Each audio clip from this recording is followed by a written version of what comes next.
that news just coming in seems to suggest that the member of the Russian negotiating team, Leonid Slutsky, has said that he believes significant progress has been observed in talks between Moscow and Kiev and might soon lead to the two sides in the conflict to sign an agreement. Now, this perhaps is the most positive word that we are hearing right now. The Russian negotiator right now saying that he believes that they could soon come to an agreement. And do remember that this was, of course, earlier preceded by the Ukrainian side also coming out and saying that we are optimistic.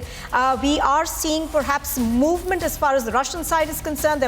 They seem to be more open to talks. So this is appearing to be the most positive that we've heard on the talks. The talks enter the fourth round today.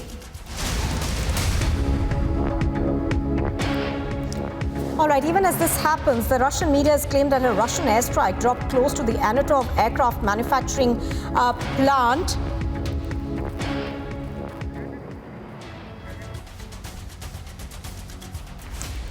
All right, so this is the Anatov aircraft plant in Kiev that has been shelled by the Russian forces. I think Piyush is joining us right now. Piyush, there are a lot of things that are happening. The assault, of course, has now entered day 19.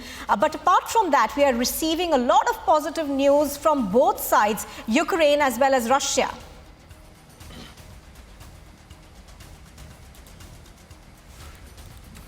Well, absolutely, Nupur. Actually, like you rightly mentioned, that it's the day 19th and the war continues between both the nations. And today is going to be another day which could be seen where we can see some sort of positive developments take place. But expectations are very low. Why? Because we have seen in the last 3 rounds of talks, nothing fruitful has come out. Nothing significant results have been yielded out of these 3 talks. And today, once again, another round of talk, which means the 4th round of talks between Russia and Ukraine will take place.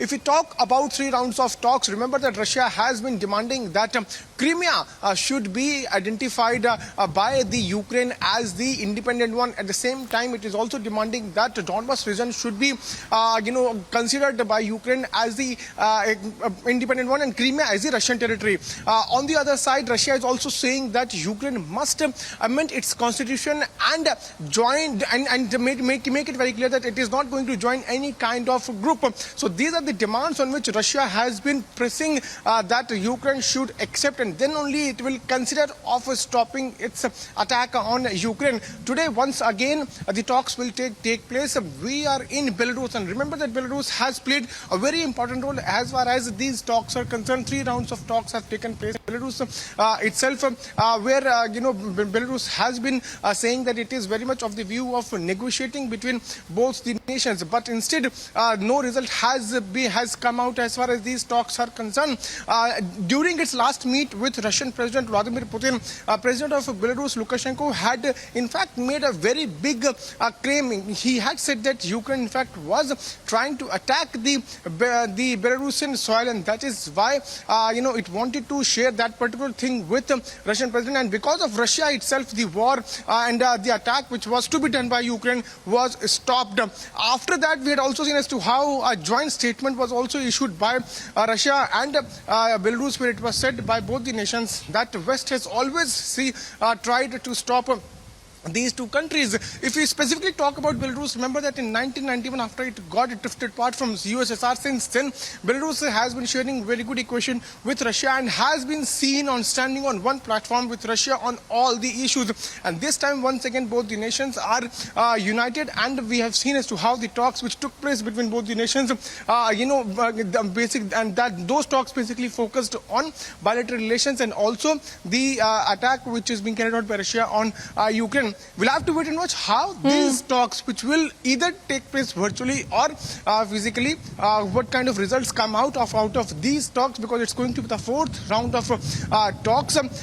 Ukraine has been requesting NATO, UK, US to announce in that particular area as a no-fly zone, but no assurance has been given. We are also already seeing that how the countries like America, UK, they are coming out and they are, making assurance only and only on Twitter. Yesterday also we saw how Boris Johnson had come out and assured that all necessary help would be given to Ukraine. But it seems like, nothing concrete is being done. Only assurances are being made. Only we have seen how sanctions have been put in place. But because of these sanctions, people there back at America and UK are themselves are now facing a lot of problem. Companies there are facing huge economic hit because of the sanctions which they have put on Russia. In fact, they are now also looking for alternatives of oil which they have put sanction on Russia. So now today it's going to be another important day, very important day, when talks will take place between both the nations, Ukraine and Russia. We'll have to wait and watch what kind of result will come out of this. And these talks basically, Nupur, are taking place on the day when, yesterday itself we saw how Russia had attacked had targeted the particular area which was near the Polish border. So it is also going to be very significant. Most likely Ukraine is going to raise this also with Russia as to why it is happening, and we are now also seeing as to how Russia has been claiming that almost 30% of the land of Ukraine has been taken over by Russia, but Ukraine is rejecting those claims. So today it's going to be a very important day. We're still waiting for official confirmation of the timing when these talks will take place. But Nupur, the priority should now be that ceasefire must be stopped, and then only things should move ahead. Absolutely. As you're pointing out, of course, the ceasefire is the only way forward, to achieve peace. But what I wanted to ask you was that give us an overall sense of where the Russian forces are currently. Now, one of their main aims was to encircle Kiev, to be able to push, Ukraine into talking and to get the results that Russia has been wanting out of this invasion. So in that sense, give us where the Russians are holding on to their positions before they head into this round of talks. Shivani, I'll come back to you as well.